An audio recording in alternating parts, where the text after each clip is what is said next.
এ যেন আকাশের বুকে এক টুকরো শহর। ধরুন আপনি এমন একটি প্লেনে যাত্রা করছেন যেখানে আনন্দ বিনোদন সহ সব ধরনের সুবিধা রয়েছে। এই যেমন ধরেন প্লেনের ভেতরে আরামদায়ক বিছানা, একটি সিনেমা হল, সুইমিং পুল ইত্যাদি। এগুলো শুনে নিশ্চয়ই আপনি অবাক হচ্ছেন। তবে এমন একটা প্লেন তৈরি করতে চলেছে, স্কাই ক্রুজ নামে এই প্লেনটিতে একসাথে 5,000 মানুষ বেড়াতে পারবেন। আর সেখানে বোরিং হওয়ার কোনো সুযোগই নেই, কারণ যাত্রীদের জন্য থাকছে বিলাসবহুল রুম, প্রতিবেলা খাওয়ার জন্য থাকছে রেস্টুরেন্ট, এবং যারা অ্যালকোহল সেবনে অভ্যস্ত তাদের জন্য থাকছে একটি বার। আর সবচেয়ে আকর্ষণীয় জায়গাটি হলো সুইমিং পুল। এই জায়গার গ্লাস দিয়ে ডিজাইন করা হবে, যার কারণে সূর্যের আলো সরাসরি প্লেনের ভেতর এসে পড়বে। সেই সাথে একটি 360 ডিগ্রি পর্যবেক্ষণ ডেক, যেখান থেকে আকাশে ভেসে বেড়ানো মেঘগুলোর উপভোগ করতে পারবে যাত্রীরা। টুকটাক কেনাকাটার জন্য থাকছে একটি শপিং মল, যারা মুভি দেখতে পছন্দ করেন তাদের জন্য থাকছে একটি সিনেমা হল।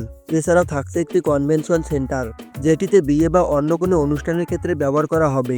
যেহেতু এখানে কারো কোনো শারীরিক পরিশ্রম করতে হবে না, তাই শরীরকে ঠিক রাখার জন্য থাকবে আধুনিক সরঞ্জাম বেষ্টিত জিম, সেই সাথে খেলাধুলার ব্যবস্থা। বেড়াতে এসে কেউ যদি অসুস্থ হয়ে পড়েন, তার জন্য থাকবে প্লেনের ভেতরেই উন্নত চিকিৎসার ব্যবস্থা। সবকিছু বিবেচনায় এনে এটি টিকিটের মূল্য হবে আকাশচুম্বী।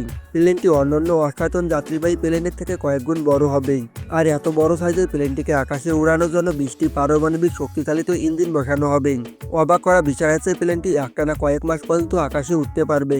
আর এটি সম্ভব পারমাণবিক শক্তির সাহায্যেই। প্লেনটিতে যুদ্ধজাহাজের মতো ডক থাকবে, সেখানে ছোটখাটো বিমানও ওঠানামা করতে পারবে। আর ছোট বিমানগুলো ব্যবহৃত হবে যাত্রী এবং প্রয়োজনীয় জিনিসপত্র আনা নেওয়ার ক্ষেত্রে। তবে প্লেনটির একটি বিশাল খারাপ দিকও রয়েছে।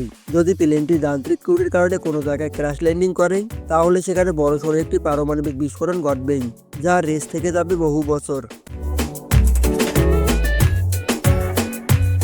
বন্ধুরা, আজকের ভিডিওটি আপনাদের কেমন লেগেছে তা আমাদের কমেন্ট করে অবশ্যই জানাবেন। নিয়মিত এরকম আনকমন ভিডিও পেতে চ্যানেলটি সাবস্ক্রাইব করে পাশে থাকা বেল আইকনটি প্রেস করিয়ে দিন। আর ভিডিওটি ভালো লেগে থাকলে একটি লাইক অবশ্যই করবেন। ধন্যবাদ।